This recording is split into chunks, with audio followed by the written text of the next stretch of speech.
Anies Presiden, Anies Presiden, Anies Presiden, Anies Presiden, Anies Presiden.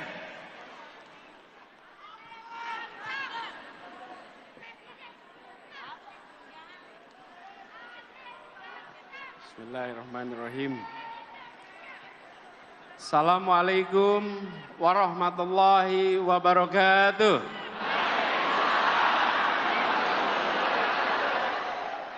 Selamat siang, salam sejahtera untuk semuanya. Selamat datang seluruh relawan dari seluruh tanah air. Boleh tepuk tangan buat semua yang hadir di sini.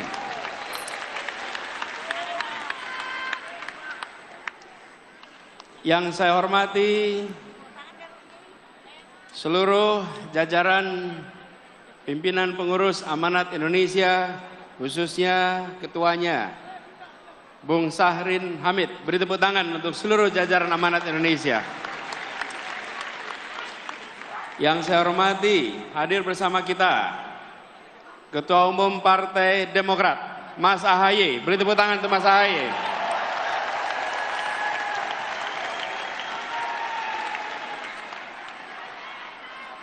Yang saya hormati, Presiden Partai PKS, Bapak Ahmad Sayhu.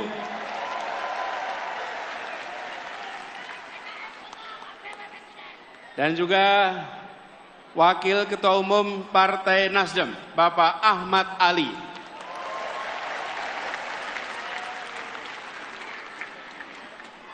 Para pimpinan partai politik yang hadir di sini, dan juga para simpul-simpul relawan,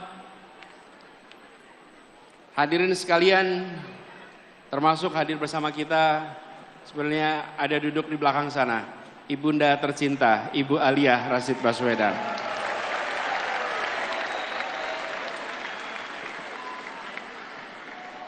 Alhamdulillah, senang sekali pada hari ini bisa berjumpa dengan teman-teman semua. Hadir di tempat ini di ruang lapangan tenis indoor, nampaknya jumlah yang hadir lebih banyak daripada yang diduga.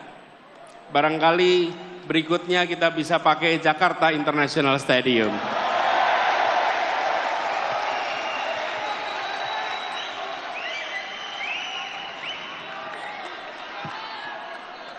Soalnya belum dipakai ya. Ini relawan yang hadir, saya lihat dari banyak tempat. Mana yang paling jauh hadir di sini? Dari mana? Medan. Mana lagi? Banten. Rawa Bebek.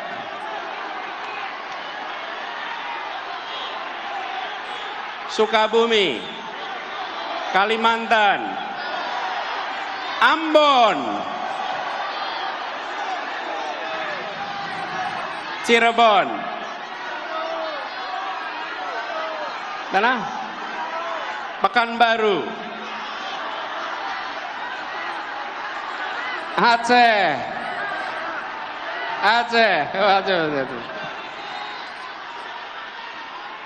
Alhamdulillah, kita berkumpul dari berbagai tempat. Karena itu izinkan kepada semua, saya memulai dengan menyampaikan ucapan selamat Idul Fitri mumpung kita masih di bulan Syawal.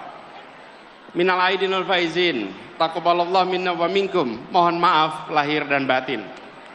Insya Allah amal ibadah kita di bulan puasa kemarin diterima oleh Allah dan kita berhasil mencapai derajat muttaqin. Dan semoga semangat yang kita dapatkan selama kita menjalankan ibadah di bulan suci Ramadan akan menjadi modal bagi perjuangan kita di bulan-bulan ke depan. Saudara-saudara sekalian, Bapak Ibu yang saya hormati, kita berada di tahun 2023. Bila kita tengok kembali perjalanan bangsa ini, bukan perjalanan yang singkat, yang kecil, tapi perjalanan yang panjang dan besar. Saya ingin dalam kesempatan ini menengok ke depan dengan melihat perkembangan sejak awal bangsa ini terbentuk. Indonesia adalah masyarakat di Nusantara yang pada tahun 1928 lokasinya di Jakarta, mempunyai air dan satu bahasa persatuan, sebuah keputusan besar untuk menjadi Indonesia di 1928. Itulah satu yang pertama, menjadi satu bangsa dengan satu bahasa persatuan. Lalu kemudian kita berjalan 17 tahun kemudian kita mendapatkan satu yang kedua, yaitu satu negara. Kita merdeka menjadi sebuah negara Republik Indonesia. Ini adalah satu yang kedua. Dan pada saat Republik ini berdiri, para pendiri Republik bukan hanya menyusun cita-cita. Semua rakyat berjuang untuk apa? Menghadirkan yang disebut dengan janji kemerdekaan. Janji kemerdekaan. Itu tahun 1945. Ini satu yang kedua. Satu yang ketiga. Di tahun 50 kita kembali menegaskan bahwa Indonesia bukan kumpulan negara kecil-kecil, tapi kita adalah sebuah negara kesatuan Republik Indonesia. Ada yang disebut dengan istilah mosi integrasi, menjadi satu. Ini satu yang ketiga, menjadi satu negara kesatuan. Tetapi pada saat itu kepulauan ini masih terpisah-pisah satu sama lain. Kita belum menjadi satu kesatuan wilayah. Yang ada adalah antar pulau, ada lautan, dan lautan itu bukan bagian dari Indonesia. Karena itu kemudian tahun 57 ada yang disebut sebagai Deklarasi Juanda, yang menyatakan bahwa seluruh wilayah air di dalam bagian dari negara Indonesia dijadikan sebagai satu teritori tahun 57. Tapi perjuangannya tidak sebentar. Dunia tidak mau langsung mengakui. Pada saat itu dunia bersikukuh bahwa Laut Jawa wilayah internasional, Selat Sunda wilayah internasional, Selat Sulawesi wilayah internasional, dan kita anak-anak bangsa berjuang memastikan bahwa ini satu teritori, dan akhirnya di 1982 kita resmi diakui dunia sebagai satu teritori Indonesia. Inilah satu yang keempat, menjadi satu bangsa, menjadi satu negara, satu kesatuan, dan satu wilayah. Satu wilayah. Inilah kondisi kita hari ini. Tetapi hari ini kita juga harus menengok ke depan. Kenyataannya hari ini, ya wilayah kita satu, ya bahasa kita satu, ya negara kita satu. Tetapi kemakmurannya masih berbeda-beda. Betul? Karena itu ke depan kita berbicara tentang melaksanakan janji kemerdekaan. Janji kemerdekaan ini ada kalimat terakhir dalam pembukaan Undang-Undang Dasar 45, yaitu menghadirkan keadilan sosial bagi seluruh rakyat Indonesia. Inilah yang kita akan arah ke depan. Satu perekonomian, satu kesemakmuran, bukan kemakmuran tinggi di satu kota dan rendah di wilayah lain, bukan kemakmuran tinggi di satu pulau dan lemah di tempat lain. Kita ingin ketimpangan-ketimpangan seperti ini dibereskan untuk semuanya. Apa itu satu kesemakmuran? Satu kemakmuran, satu kesemakmuran. Izinkan saya cerita pengalaman kami di Jakarta. Bapak Ibu sekalian yang tinggal di Jakarta, Jakarta ini terdiri dari berapa kabupaten kota? 5 di daratan, 1 di kepulauan. Saya beri contoh, ada satu pulau yang kalau di peta hanya nampak seperti titik. Di situ disebut sebagai Sang Penjaga Utara. Pulau ini selama sejak kemerdekaan hingga akhir-akhir ini adalah pulau yang jauh di depan dari daratan Jakarta. Lokasi pulaunya lebih dekat ke Sumatera daripada ke dermaga Sunda Kelapa. Lebih dekat ke Sumatera, tapi dia bagian dari Jakarta.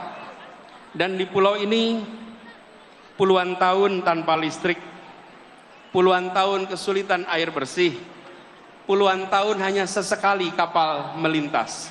Namanya Pulau Sebira. Bila kita menyaksikan Jakarta hanya sebagai urusan daratan, maka tempat ini akan terus-menerus dibiarkan. Pendekatan kita adalah Jakarta harus satu kesemakmuran. Apa yang terjadi? Dibangun pulau itu. Dikirimkan pesan kepada semua. 11 pulau yang berada di luar daratan Jakarta, mereka sekarang kini semua menikmati listrik lengkap, air bersih lengkap, akses kesehatan lengkap, akses pendidikan lengkap. Ini adalah komitmen kita bahwa berada dalam sebuah wilayah yang sama, teritori yang sama, kita harus bisa satu kesemakmuran. Dan ketika ini diterapkan, prinsip kita adalah begini.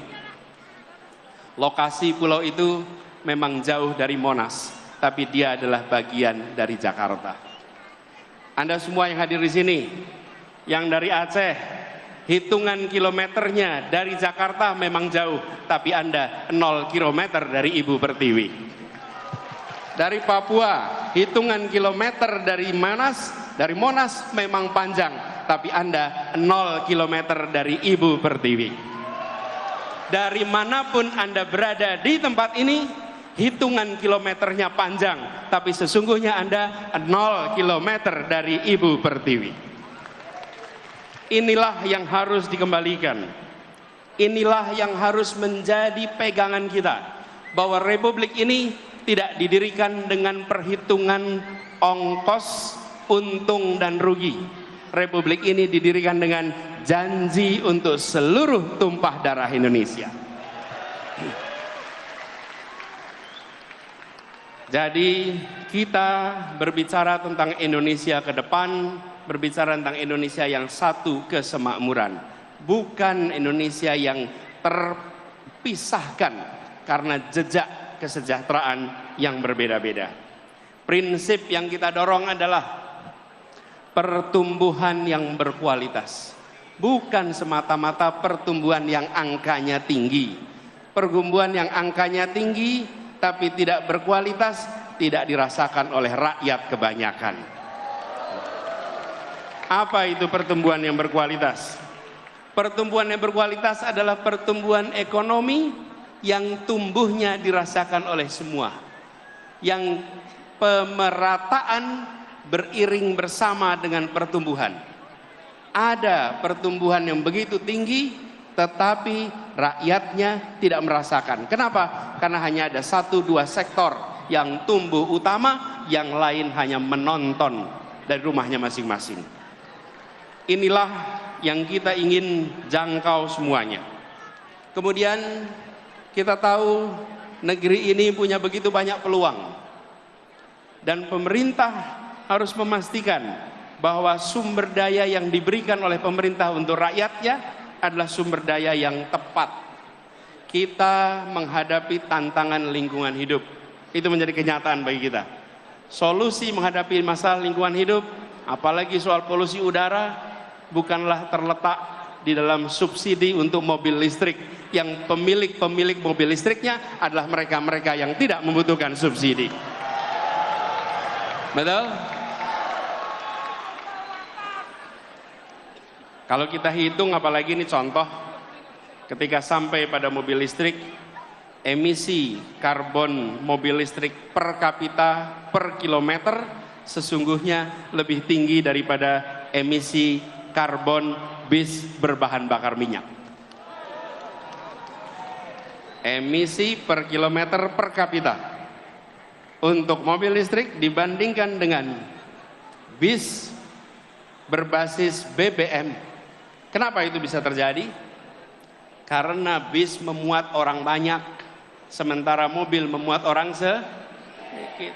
Ditambah lagi pengalaman kami di Jakarta, ketika kendaraan pribadi berbasis listrik, dia tidak akan menggantikan mobil yang ada di garasinya. Dia akan menambah mobil di jalanan, menambah kemacetan di jalanan. Jadi, yang didorong ke depan adalah demokratisasi sumber daya. Bahwa kita mengarahkan agar sumber daya yang dimiliki negara diberikan melalui sektor-sektor yang memberikan manfaat nyata bagi masyarakat banyak. Bukan semata-mata untuk mendapatkan perhatian dalam percakapan, apalagi percakapan sosial media.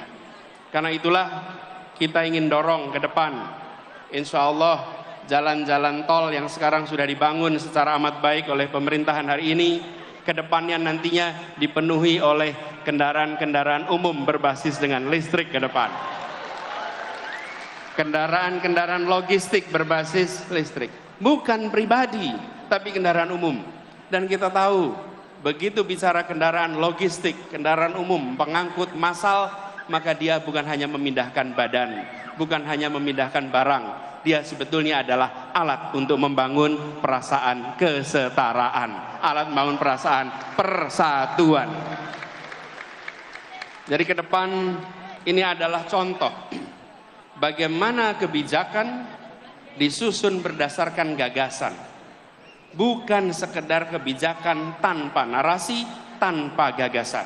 Urutannya harus jelas. Bukan hanya karya, tapi karya berbasis narasi, narasi berbasis gagasan. Dan gagasannya di sini adalah tadi yang saya sampaikan. Kesemakmuran, kesetaraan, keadilan. Dan begitu ada pembagian sumber daya, maka pembagian sumber daya ini adalah memasukkan unsur-unsur gagasan itu. Karena itulah ketika kita melihat ke depan, kita membayangkan bahwa pembangunan ke depan adalah pembangunan yang menjangkau semua, bukan menjangkau sebagian. Tadi ada ilustrasi, saya ingin cerita sedikit. Satu ketika saya datang di sebuah pulau, namanya Pulau Selaru. Pulau Selaru ini di ujung timur tenggara Maluku Tenggara Barat. Posisinya sedikit di atas Darwin. Ini adalah ujungnya Indonesia. Saya datang ke pulau itu, lalu mereka memulai acara dengan berkumpul kira-kira 100 orang. Di tempat itu belum ada listrik. Belum ada listrik. Lalu mereka menyiapkan diesel untuk sound system. Dieselnya ditaruh kira-kira 20-30 meter dari lokasi acara supaya ramainya diesel tidak terdengar kita. Di tempat itu acara mau dimulai. Lalu yang mimpin acara bilang, saudara-saudara semua, mari kita berdiri menyanyikan Indonesia Raya. Hati saya bergetar.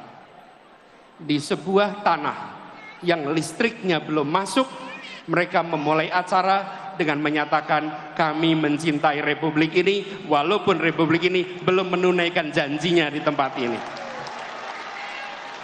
Mereka belum merasakan kesejahteraan fasilitas seperti kita. Yang mereka miliki masih terbatas, tapi mereka mengirim pesan pada tamu yang datang dari Jakarta. Pak Anies, bisa jadi kami belum punya listrik, bisa jadi kami belum sejahtera, tapi jangan pernah ragukan keindonesiaan dan kecintaan kami pada Indonesia. Saya menemukan kalimat-kalimat seperti itu di berbagai tempat. Saya datang ke sebuah tempat namanya Sentolo.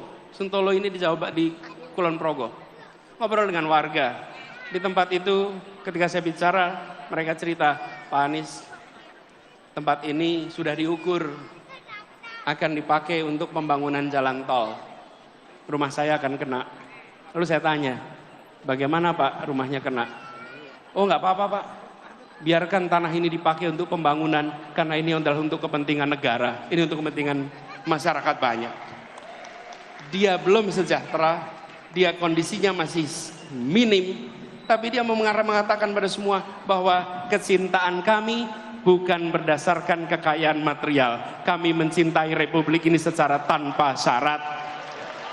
Kami sekalian, kita-kita yang berkumpul di tempat ini, kita-kita yang memperjuangkan Indonesia yang lebih baik, kita harus ingat bahwa ada saudara-saudara kita yang lokasinya hitungan kilometer jauh dari Jakarta, jauh dari Monas, tapi mereka 0 kilometer dari Indonesia, dan mereka harus merasakan kesejahteraan yang meningkat secara amat serius. Itulah sebabnya bicara tentang kesemakmuran harus konkret.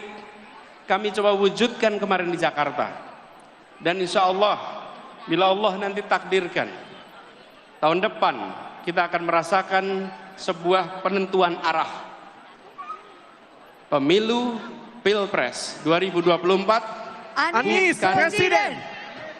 Bukan soal meneruskan atau tidak meneruskan sebuah program. Bukan. Pemilu 2024, pemilu 2019, pemilu 2014, dan pemilu-pemilu lainnya adalah sebuah kesempatan untuk menengok kembali arah perjalanan bangsa. Republik ini didirikan dengan cita-cita, dengan janji menghadirkan keadilan bagi semua. Kita harus ingat, merdeka bukan hanya untuk menggulung kolonialisme, merdeka adalah untuk menggelar keadilan bagi semuanya. Merdeka menggelar kesejahteraan bagi semuanya. Dalam perjalanan ini, setiap 5 tahun sekali kita berhenti menengok kembali ke titik asal.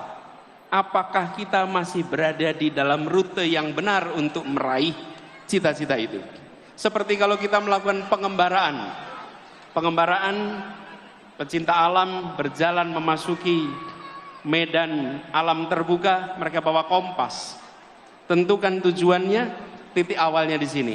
Setiap 1 jam sekali, setiap 5 kilometer sekali mereka berhenti, mengecek apakah kita masih berada di dalam rute yang tepat. Indonesia setiap 5 tahun sekali mengecek apakah kita masih berada di dalam arah yang benar. Itulah sebabnya yang kita hendak lakukan adalah luruskan jalan, hadirkan keadilan.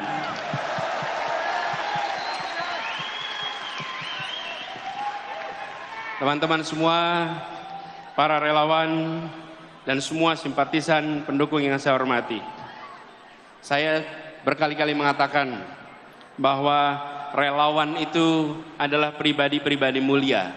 Relawan tidak dibayar bukan karena tak bernilai, tapi karena tak ternilai harganya. Perjuangan ke depan kita ingin meluruskan jalan, dan meluruskan jalan ini kita berhadapan dengan sebuah kompetisi, kompetisi gagasan, kompetisi rencana, kompetisi rekam jejak. Dan dalam kompetisi ini kita akan berhadapan dengan lawan yang memiliki sumber daya yang luar biasa besar, lawan yang memiliki kekuatan yang sangat besar, lawan yang bisa mendominasi. Tapi kita yakin niat baik bersama orang baik, tujuan baik, insya Allah Allah bukakan pintu-pintu untuk keberhasilan.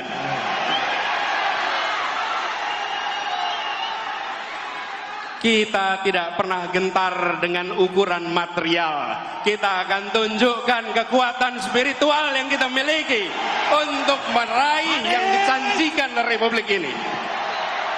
Ini bukan tentang satu orang, ini bukan tentang satu partai, ini adalah tentang nasib masa depan bangsa kita dan anak-anak dari bangsa kita. Jaga kemuliaan perjuangan ini, jaga kehormatan perjuangan ini. Kirimkan pesan-pesan yang mempersatukan, kirimkan pesan-pesan yang menunjukkan bahwa kami tidak jual murah idealisme itu. Kami junjung tinggi idealisme itu. Tunjukkan bahwa kita punya rekam jejak yang baik, punya rekam gagasan yang baik, punya rekam karya yang baik. Karena kita punya itu semua, kita tidak perlu berbohong. Kita tunjukkan kenyataan. Bila rekam jejak kita bermasalah, bila rekam gagasan kita bermasalah, bila rekam karya bermasalah, baru di situ ada kebohongan-kebohongan. Betul? Karena itu kalau kita menyaksikan ada kebohongan di produksi, sebenarnya itu adalah cerminan rasa tidak percaya diri atas yang dimiliki. Jadi kita tidak perlu memproduksi kebohongan, tidak perlu memproduksi itu semua. Tunjukkan kenyataan dan biarkan kenyataan memenangkan pertarungan gagasan, memenangkan pertarungan rekam jejak, memenangkan pertarungan karya.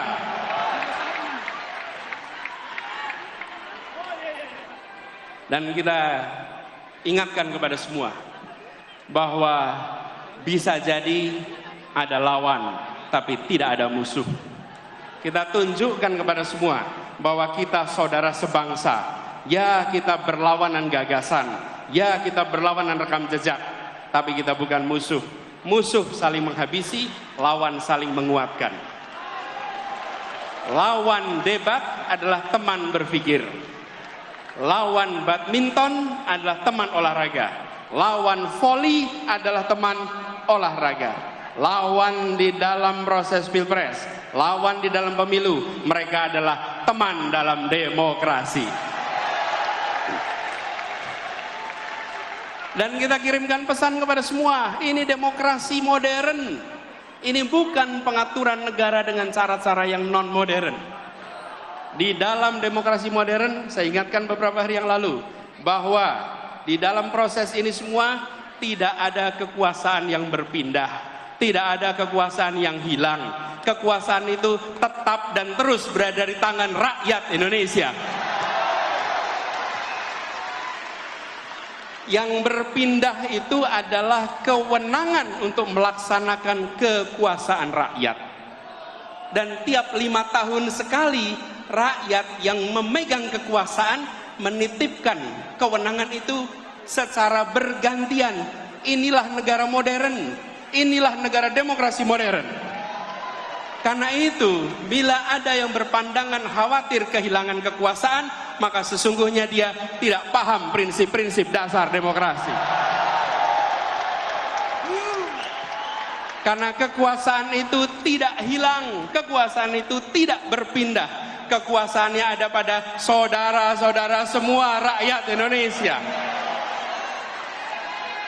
Kami mengajukan diri dengan menyatakan, ini gagasan kami, ini rekam jejak kami, ini karya kami, dan biarkan rakyat tanpa dipengaruhi, tanpa ada tangan negara yang terlibat, negara netral, negara mengambil sikap di atas semuanya, dan percayakan rakyat bahwa rakyat akan menitipkan kewenangan itu pada mereka-mereka yang memiliki rekam jejak yang benar, rekam karya yang benar, dan rekam gagasan yang baik. Kalau negara sampai intervensi, namanya negara sedang melecehkan rakyat Indonesia. Rakyat Indonesia sudah matang, rakyat Indonesia sudah mampu untuk menentukan kepada siapa kewenangan itu dititipkan, tidak perlu ada intervensi-intervensi. Dan kepada seluruh rakyat Indonesia, mari kita jaga. Kekuasaan itu ada pada rakyat, bukan pada yang lain. Jangan jual kekuasaan itu, jagalah kekuasaan itu sampai nanti di TPS dan sampai nanti penghitungan. Bahwa ini bukan sekedar statistik hitungan, ini adalah hak saya untuk menentukan masa depan perjalanan bangsa ini. Ini memberikan pesan kepada semua bahwa Indonesia adalah negara demokrasi modern yang dunia boleh menengok. Dan kita kirimkan pesan pada semua. Negeri-negeri di luar sana menengok pada kita dengan rasa kagum. Kenapa mereka kagum? Mereka melihat sebuah bangsa yang bahasanya ratusan, yang suku bangsanya ratusan, tapi memiliki kemampuan untuk berbicara dengan bahasa satu, bahasa persatuan, bahasa Indonesia. Lalu ketika mereka berdemokrasi, kita tunjukkan demokrasi dengan sikap yang matang, menunjukkan kematangan luar biasa. Mari kita sama-sama song-song kesempatan perubahan ini dengan membawa gagasan, membawa rekam jejak, sekaligus membuktikan kita semua di sini, pada diri kita, pada anak-anak dari anak-anak kita, bahwa di tahun 2024 ketika Republik ini akan menentukan arah barunya, saya tidak menjadi penonton di rumah yang tak bertanggung jawab. Saya turun tangan langsung ikut menentukan arah perjuangan Republik ini. Biarkan itu menjadi catatan bagi kita semua. Anda semua, kita semua bisa bercerita kepada diri kita, kepada anak-anak dari anak-anak kita, bahwa saya bukan menjadi warga negara yang menonton. Di tahun 2024 saya menentukan arah baru untuk Republik ini. Insya Allah niat baik ini, ikhtiar ini yang dikerjakan bersama dengan orang-orang baik, insya Allah Allah akan bukakan pintu-pintu menuju keberhasilannya. Insya Allah tahun 2024 Anies Presiden! Anies Presiden! Tahun 2024 Presiden! Anies Presiden! Anies Presiden! Anies Presiden! Anies Presiden! Anies Presiden! Anies Presiden! Anies Presiden! Anies Presiden! Insya Allah di tahun 2024 Anies kemenangan akan kita raih bersama. Terima kasih, dan kepada semuanya yang datang dari berbagai wilayah, datang ke Jakarta, datang ke tempat ini, titip salam untuk keluarga, titip salam untuk saudara-saudara semua. Sampaikan kepada semua, saya pulang kembali dari pertemuan dan saya bekerja untuk perubahan bagi Indonesia yang lebih baik. Assalamualaikum warahmatullahi wabarakatuh. 2024 Anies Presiden!